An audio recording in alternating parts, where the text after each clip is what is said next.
Scholarship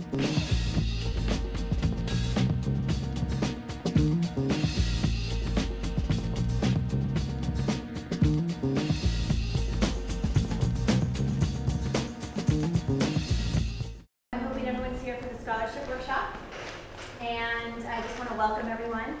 My name is and I serve Laney College as the interim director of the TRIO program. Today's workshop, we're going to focus on two things.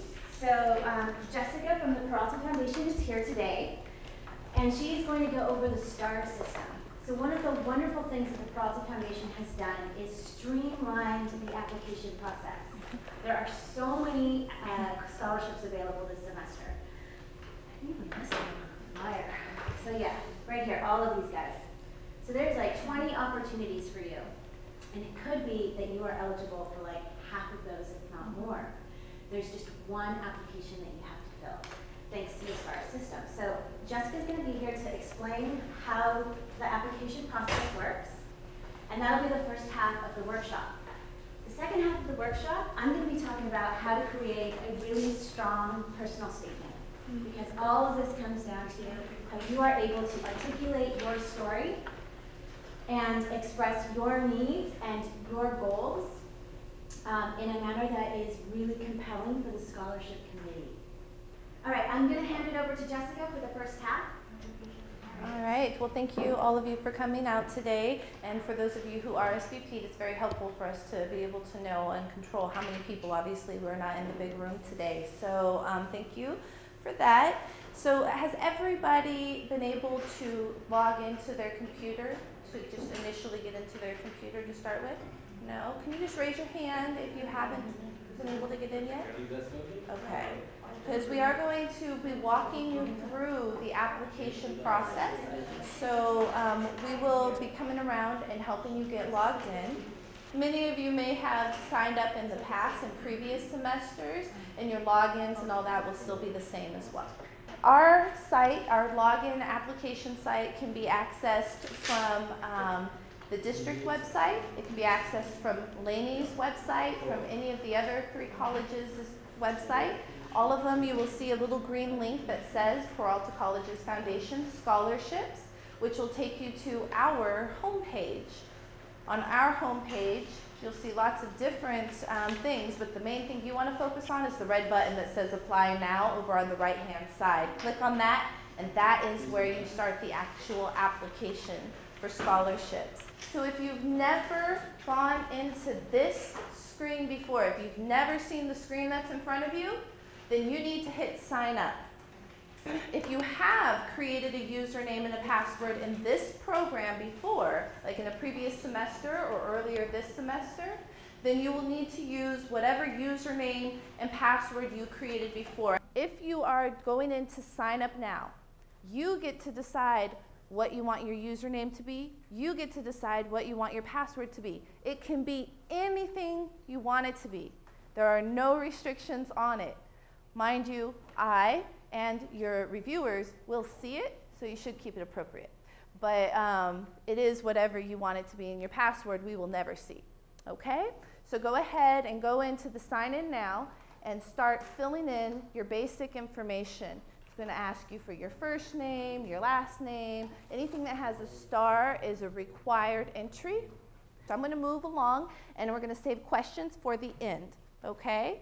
Most of your questions will probably be answered during the course of the workshop itself.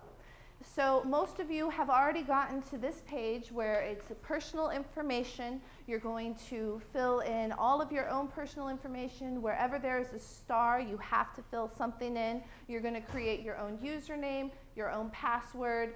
You have to confirm your password. And once you've gone through all of that, then you'll hit Save and Continue and move on to the following page.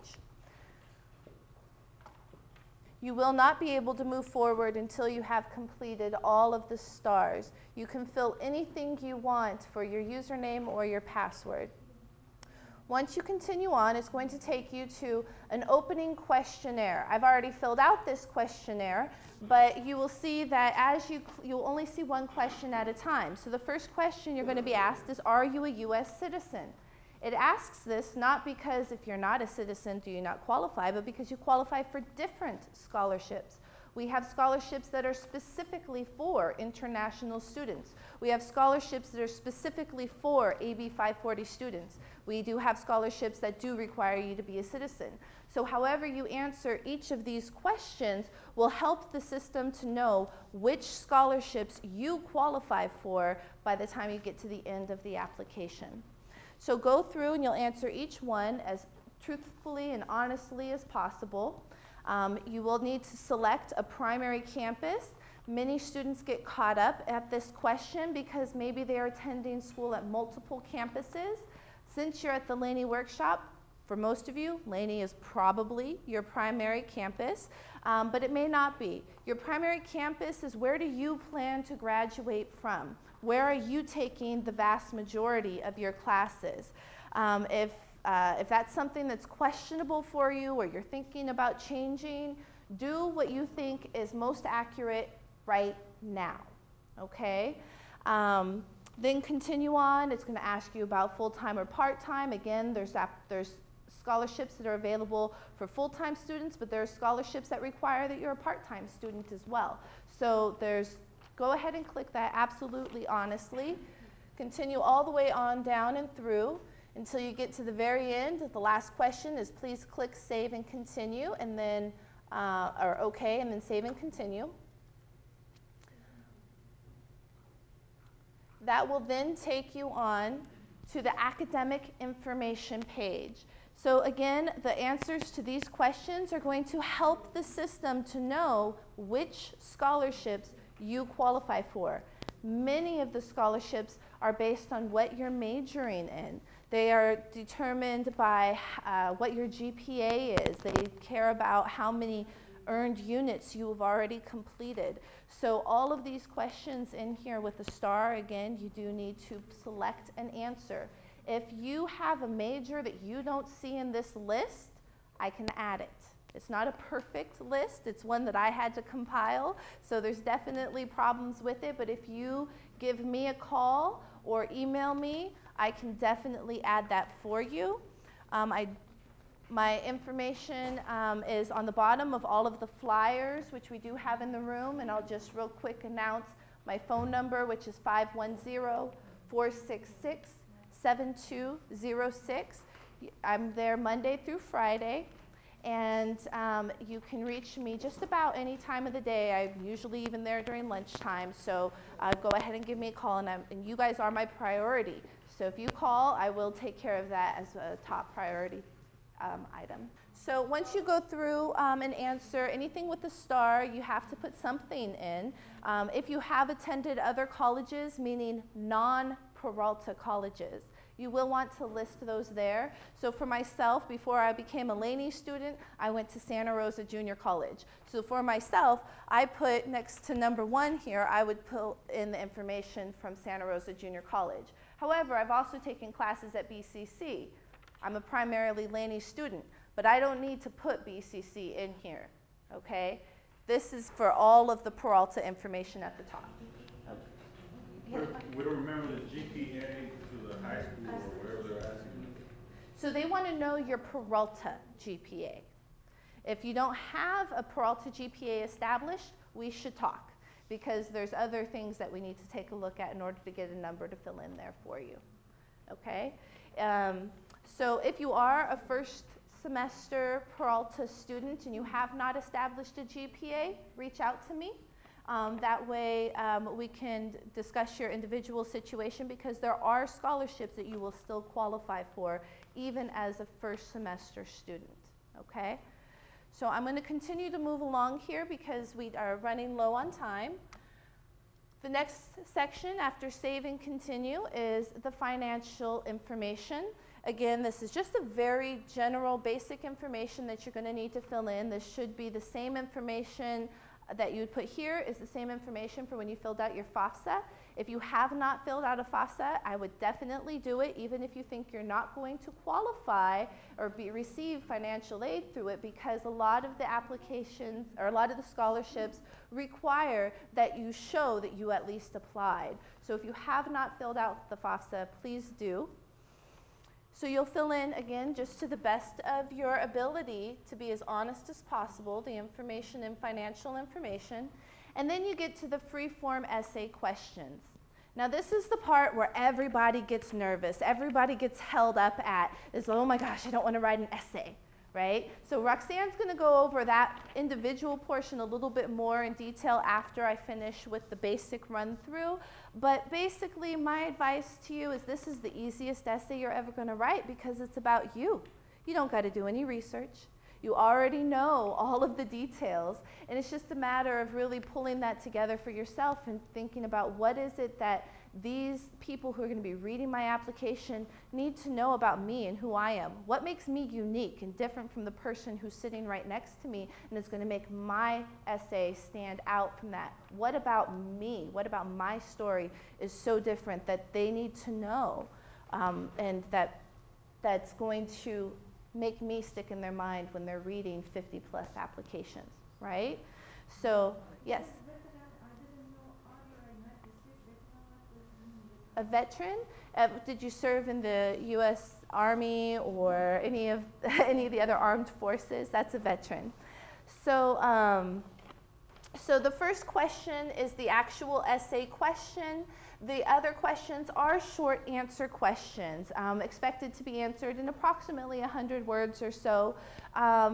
If you don't really fall into the category, like for example, question 2 is tell us about any current employment on or off campus. Please provide employer positions held, dates, and hours week. Also let us know if you're a primary caregiver for children or other family members. Now it's very possible that you're not working and you don't have children. Do not be held up by the fact that you don't really fit anything into this category. The way that the scoring is done is that these categories are all kind of weighed out together. So just answer honestly, you know, if you're not working, never worked, never done any of that and don't have any kids, just put that in there in a sentence or two and move on to the next question.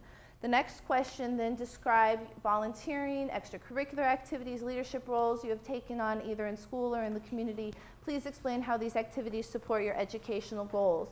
Now, this can be so many different things. Try and broaden your perspective of what it means to be volunteering or working in the community. All of us are doing different things. What do you do in addition to go to school, especially if you're not working and you don't have kids? What are those extra things? If you do have kids, it might be things you're doing for your kids in their school, right? It might be things that you found out about through your work that you started getting involved in. A lot of jobs will, you know, do other things in the community together. So some of these questions can kind of overlap a little bit, but try to make sure that you get something in some of these categories and try to expand your mind from what it is, from what the basic words are. If you're having a lot of trouble, call me. I expect to hear from all of you. Call me if you get held up with anything. And please pass the word on to others and tell them, don't be worried about it. Just call Jessica. She'll help you through it, okay? So, yes? Yeah, because like the question about the veteran, I started the process last semester, but I didn't complete it. There were questions that I had later on in the process where I was by myself and I couldn't ask the question, and so I just stopped. But some people are not going to get stuck right there like that. I did have other stuff I need to take care of. Yeah. But when do you pass out your contact information so we can? Yeah, it's on the flyers. It's all over the website. It's at the bottom of each of these pages of the application. Call me. Any problem you run into, call me. Any problem your friend runs into, tell them to call me. I am an available resource. This is the main purpose of my job, is to be able to be there to help you through this portion, the application. Yes? I just have a small question. It says here you're supposed to write in 500 to 700 words to describe your qualifications. What is the best way to start off your essay? That's the essay portion. That particular question you're reading is the essay, and Roxanne's going to go over that more in a few moments. So I'm just trying to wrap up real quick so we can actually move on to that, because that is where most people have their questions. So on the next page is attached documents. The only required document for all scholarships are your transcripts. This blue link right here will take you to Peralta's Passport so that you can actually upload your transcripts. Again, this is something people run into trouble with. I can help you through this process, but you will need to upload your transcripts. There are other things that some scholarships will ask you to upload, such as letters of recommendation, or perhaps you have something that you want to upload, like maybe a short video clip or something that you put together. Some people, I've had musicians who wanted to put some of the music they've written in there, things like that. That's all done on this page here. When you hit save and continue, it will take you to a specific letter of recommendation page. Now this is if you do not have a paper letter of recommendation in hand or an electronic letter of recommendation already in hand. If you already have it, you're going to use the attached documents page. If you do not have it, but you're asking somebody for one, you will do it through this system.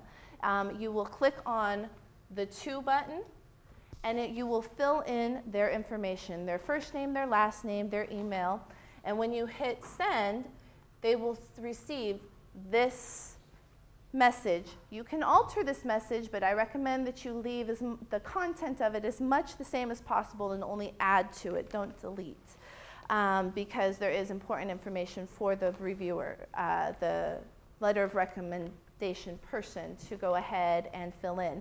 What you don't see that they will receive is a link and a password. If people run into trouble with this, I get calls about this all the time from the people being requested letters of recommendation as well, and I can help them through it also.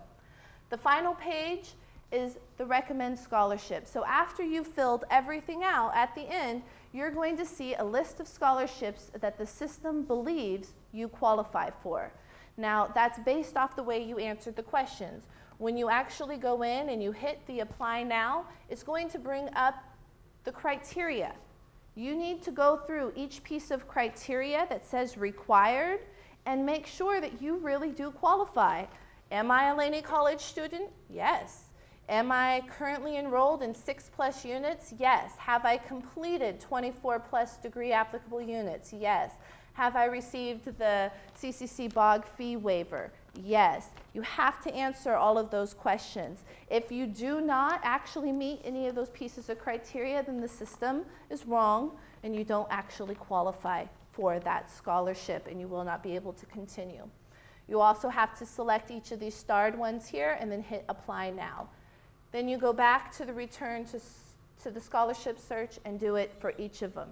Apply for every scholarship that you can. You can receive multiple scholarships. So that is the basics. I'm so sorry to have to run through it so quickly, but that is the basics of the application. There's really not that much to it. The hardest part is the essay, so I'm going to turn over to Roxanne so that she can review that portion for you, and I will be around even after the workshop is over to help each of you with your individual applications. All right. How many of you have written a personal statement before? Raise your hand. Okay, maybe I should ask how many of you have not written a personal statement before? Okay, so it's actually most of you have some material to work with. Okay, so I'm going to talk about kind of a couple of things, how you can write a really strong personal essay. And I like to start off this portion of the workshop by saying that this is a template that you will use again and again and again. This is a foundational template. From this, you can put together your college application essays. You can draw material to form a cover letter when you're applying for a job. This is going to be useful to you down the road for years to come. And you know, while it is about you, I often find that one of the hardest things for me to do is to actually be able to talk about my life. And when I stop to think about, okay, you have to list achievements, and you know, you stop and you ask, well, what have I done? Oftentimes we are the most self-critical, and we say, I don't know. You draw a blank.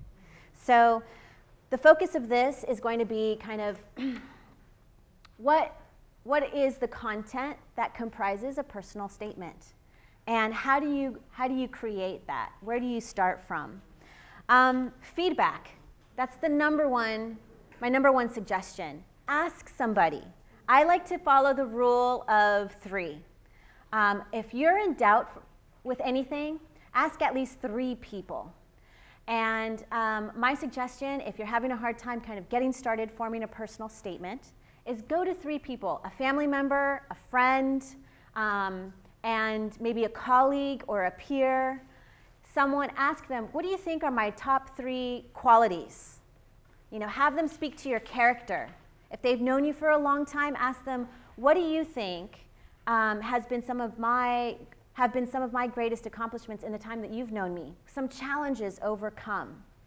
So a really strong essay isn't one that's, I give kudos to folks that maintain a 4.0 and excellence. That takes a lot of effort. But a really powerful essay shows an obstacle that you faced, a challenge that you overcame. It shows progress. It shows realization of your potential. So I want you to keep that in mind as you gather information for your personal statement. The kind of storytelling that tugs at your heart, that comes from the heart, is one of stories told of personal challenges overcome, and also one that shows the vision. Where do you want to go? And how is it that this scholarship is going to assist you in making progress towards your goals? All right. So what to include? As you're going around and you're talking to at least 3 people who know you, you may get different stories. You need to have a focused anecdote, a story that relates to the main point of your personal statement. So you can talk about what motivates you. This is an academic scholarship application process. So of course, you're going to talk about your academic goals.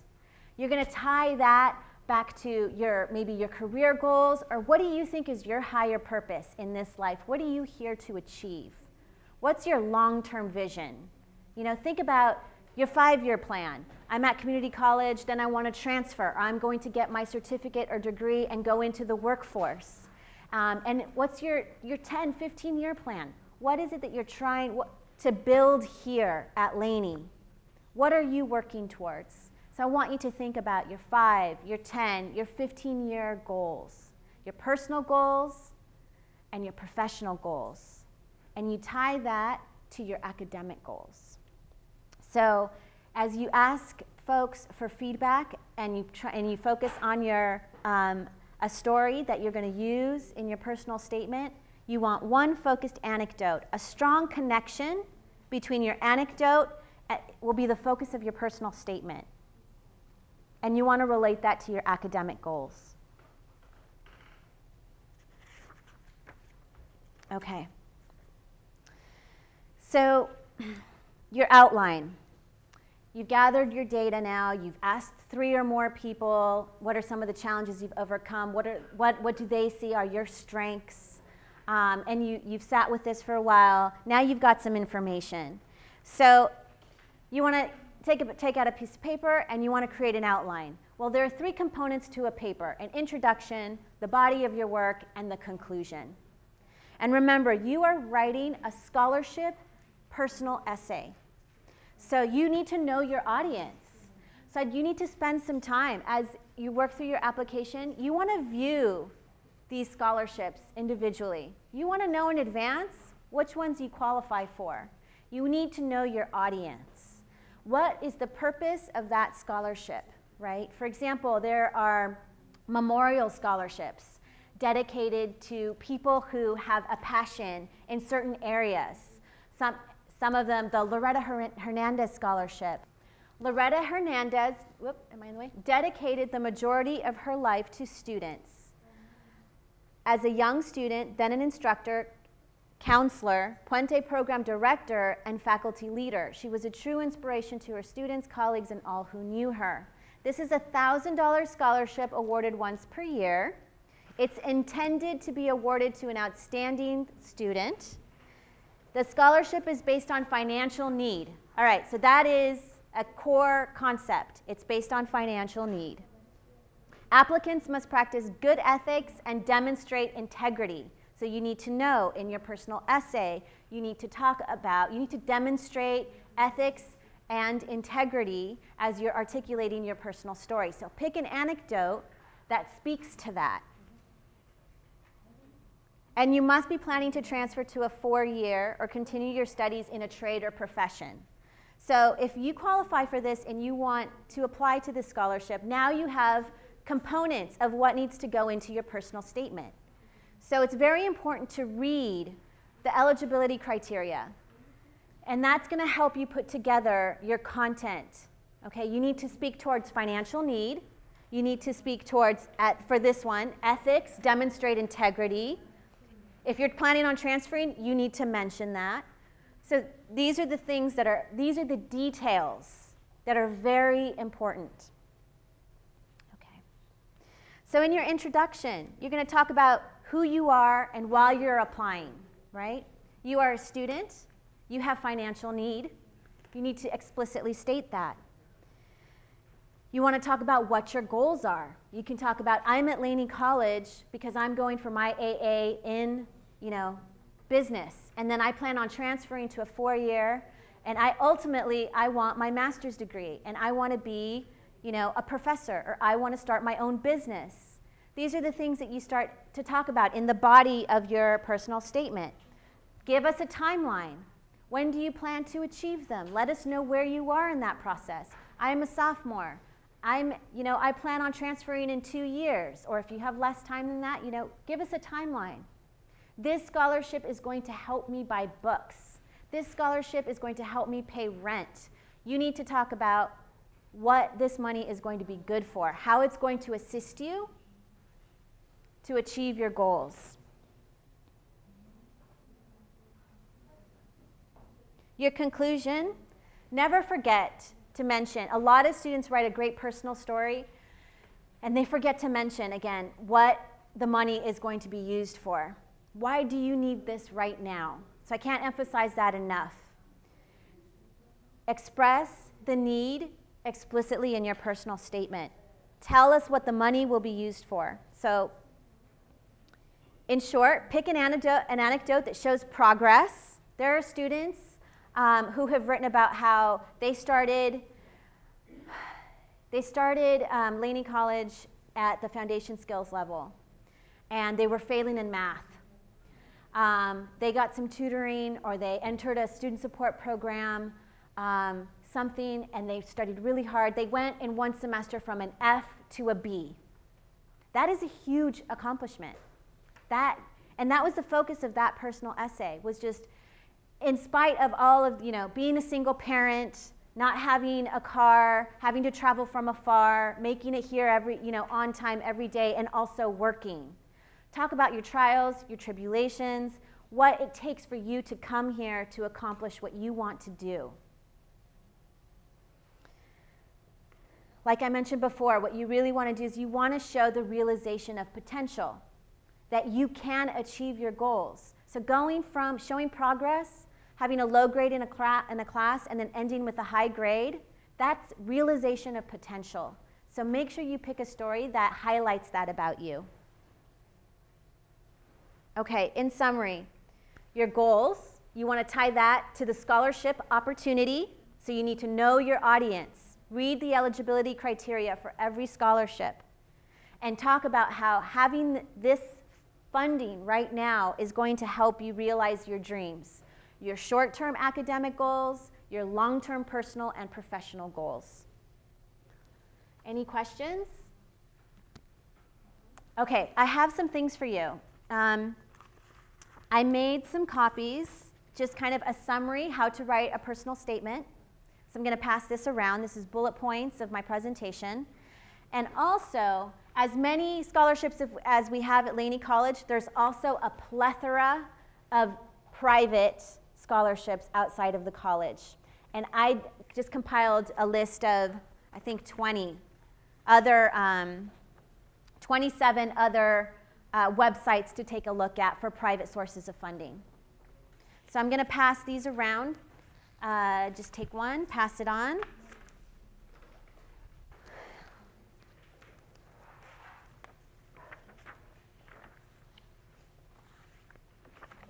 if there aren't any questions, we made good time actually. It's 12:52, so I want to dedicate the rest of the workshop to helping you get past any stops that you're facing right now in the application process. That way you can focus on your personal statement when you leave here. Okay, does that sound good? Okay, I want to thank everyone for being here. If you came in late, please sign in.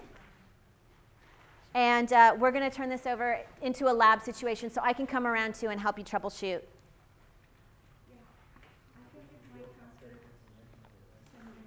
Okay, give me 1 second.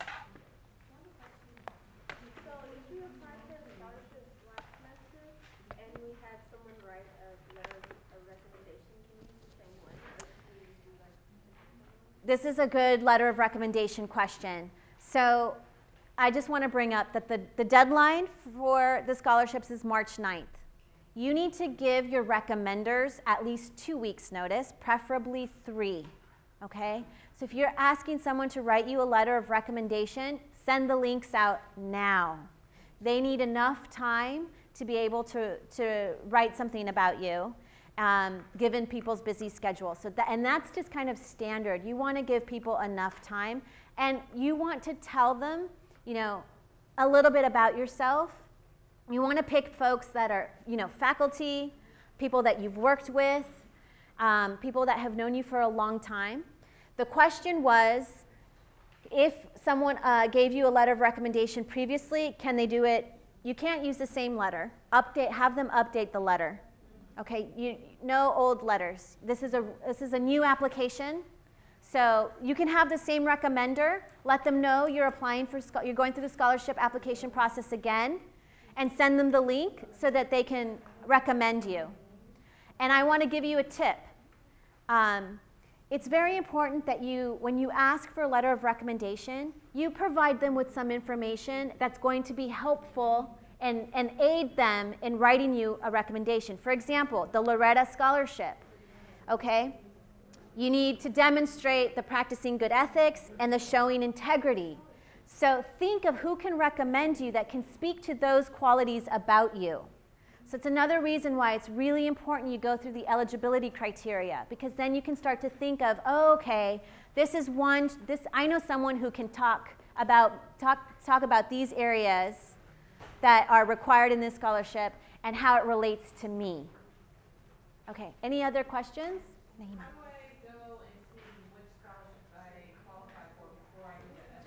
So the application process automatically screens you. You're going to have to go manually through the applications and read the eligibility criteria to know.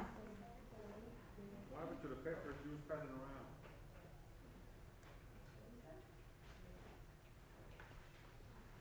How many letters recommendations would you suggest? So again, take a look at the scholarships, because some scholarships are very specific and they say 2 letters or 1 letter or up to 3 letters. So you want to take a look at which ones you qualify for and just use the maximum. If you qualify for 3 scholarships and one asks for 1 letter but another one asks for 2, then you know you need 2. So a student is getting stuck at the tab of answering the personal questions, and you can't move on after that. And people want to send the letters of the links to recommend them now. Is there a workaround around that? There is. However, I am very careful to talk to people about it because you can type something in and you can always come back and change it. But you have to type something in. So a lot of times people will just put a little bit of gibberish or a silly sentence or something. Just make sure you go back and change it before you apply for any of the actual scholarships. I have had situations where a student said, "Give me money." I am positive that student did not intend to apply for scholarships with just that as their essay question answer. So make sure you go back and change it later. But you do have to type something in. You have to put in some kind of characters and hit save and move on before you can save and continue to move on to the next pages. Okay? Thank you. And one letter recommendation could be used for like all the scholarships? No, I don't think Or so. is that how it works and the link goes I back? have to get information from So if you qualify for multiple scholarships, and you know this because you've reviewed the eligibility criteria, let them know what scholarships you're applying for, and that way they can speak to all of them, kind of what's required of all of them.